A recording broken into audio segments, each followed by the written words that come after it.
Clemente on the coast in Southern California.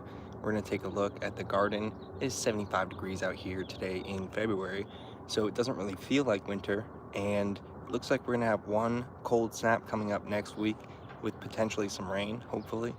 And I'm thinking after that it's going to warm up for real. So let's take a look at things coming out of their dormancy and see some of the unconventional methods that I'm growing some stuff here, both in raised beds and using natural farming methods of just throwing seeds out and letting stuff grow. So let's flip the camera around and check it out, and we're gonna keep our eye out for some lizards today. I've been seeing lots of them. All right, flippy flip.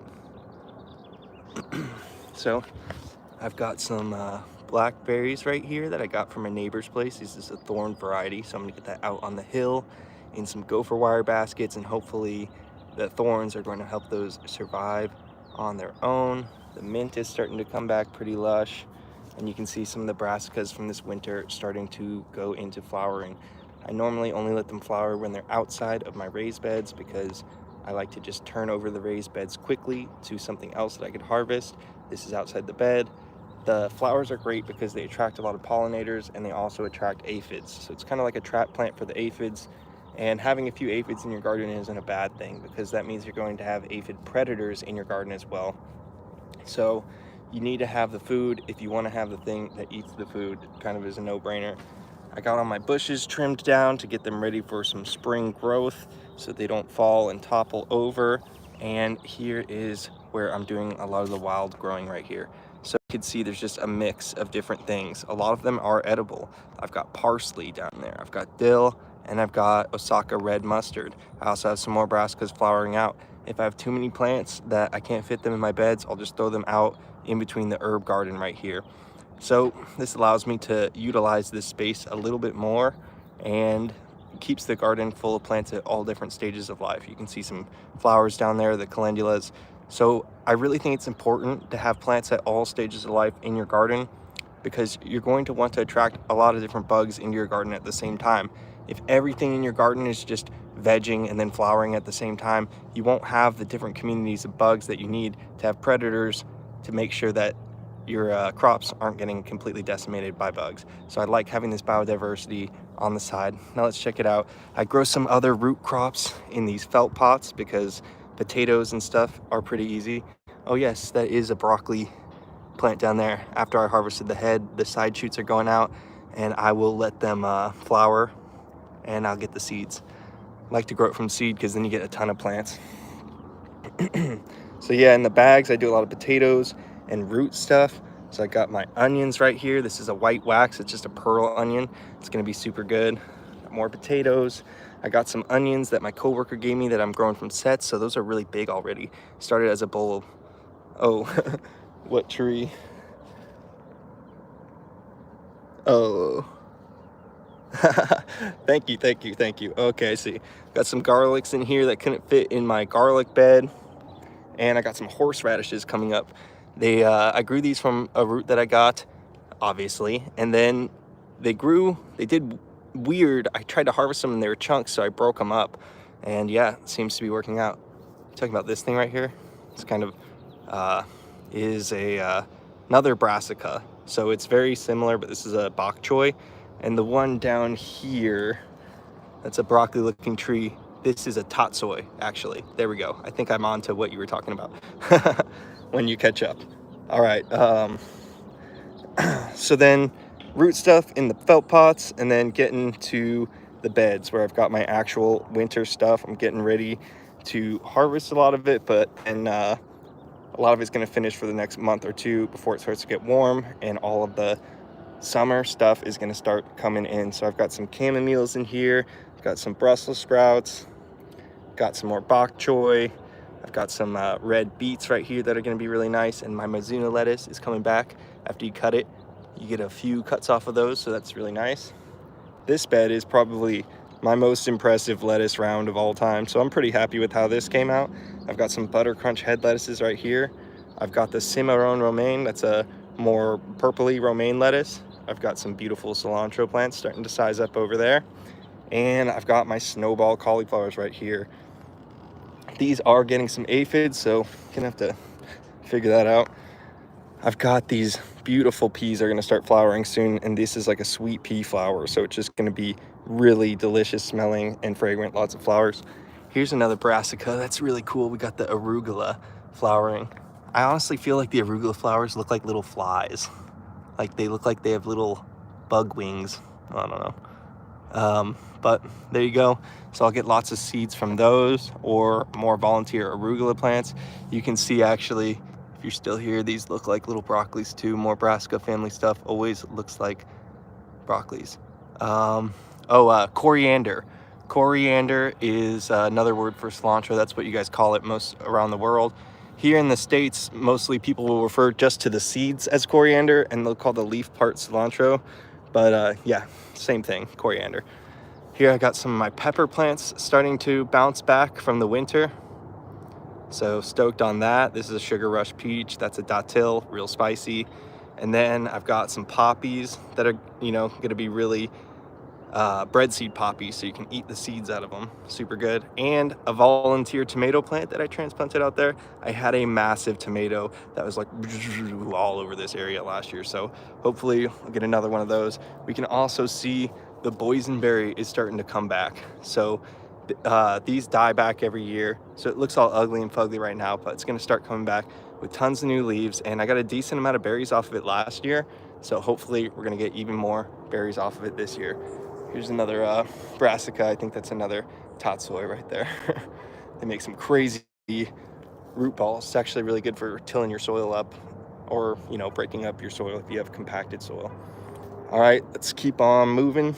I got a nice patch of kales right here. This is just extra plants. I don't really like to put stuff like kale into my raised beds either, because they do fine in the clay natural soil here, and the bugs and critters don't really mow them up the same way they do the other things besides the aphids, I guess. And this way I can let the biannual, that means that they flower after the second year, kale, grow here for longer and get a lot of harvest off of it, and it won't be taking up my crucial bed space for my summer stuff that's going to be coming in soon. More bok choys, it's more mustards, that's all naturally growing. I love these daisies. They grow really good out here in San Clemente, and you can see very, very vital. They love it out here. Really pretty. You got different colored blooms that they can make. There's all sorts of different colors of these that I found, and they self-seed very easily. You can see a volunteer growing underneath this plant right there. So I love these if you're trying to fill up space, and really good on a hillside because they just cascade down the hill. Here's a better look at this one right here. Just throw all my mulch down in the middle. Again, food for all the soil organisms. This might look a little crazy, but the garden seems to like this, and this stuff disappears very quickly out here. All right, it does not take long for that to disappear. Turning around, let's go down here. I got some more lettuces in here because I sowed too many of them, frankly, so I figured pop them out, get a nice lettuce harvest. And the cabbages. This is golden acre cabbage, I believe, so should be a nice medium-sized head. There's another pepper plant overwintered. This is a serrano, so these are really good, common in a lot of different sauces. Got my blue bananas right here. So I just got these recently. They have just started putting on leaves, but hopefully they're gonna pop off. I'll get them in the ground once they're rooted in there, and I've seen other bananas growing good in this area, so I think those are gonna be able to work out. In this bed, classic winter arrangement, I've got a bunch of carrots over there. I maybe sowed that around a little bit thick, but we'll see. Got an overwintered tomato plant still doing a little bit of production for me. You can see flowers over there. And I've got a volunteer tomato that I transplanted over here as well from my compost. Lots of different beets. Most of these beets are from seeds that I saved. We can check them out. They are starting to size up now. So in a few weeks, I'm gonna have lots of nice sized beets in here. They can really get huge out here. This is the best year I've ever had for sugar snap peas. So many flowers. Like, wow. There's just one plant right here that's just got like 6 flowers. 1, 2, 3, 4, 5, 6, 7, 8, 9. A lot. It's a lot of flowers, okay? So got the most sugar snap peas that I've ever had. I'm pretty pumped about that. And here's more of those sweet pea flowers just starting to flower. These ones You don't harvest them for the food, but yeah. Oh, you want to see a cool sugar snap pea? Let's go over here. This is my favorite one this year. This is the spring blush. These things are absolute freaks. I have never grown sugar snap peas that went so beast mode as these ones. You can see the tendrils are just out of control. Seriously, it's wild. And the peas get this really pretty blush on them, hence the name. Let's see if I can get that in focus. Maybe not. There we go. Spring blush sugar snap pea. I got these seeds off MI Gardener. I keep shouting them out because these things are friggin' vital, and they are very productive as well with these beautiful pink purple flowers instead of the normal white. These got really tall on me and they're starting to really bush out. I've got some more overwintered tomatoes flowering, so I'll have really early tomatoes. And if these plants start to get weak, I'll just replace them with new seedlings that I have in the garden. More of the spring blush snap peas over here, just being awesome. Yeah, I'm definitely gonna grow the spring blush again because it was productive and the flavor is really good as well. You can just turn around over here and we've got the base of a huge vine right here, passion fruit vine. So this vine goes all the way over here, comes back, goes all the way over there. This thing's starting to put out the branches that look like it's gonna start flowering soon, so I'm excited for that. Really hardy vine.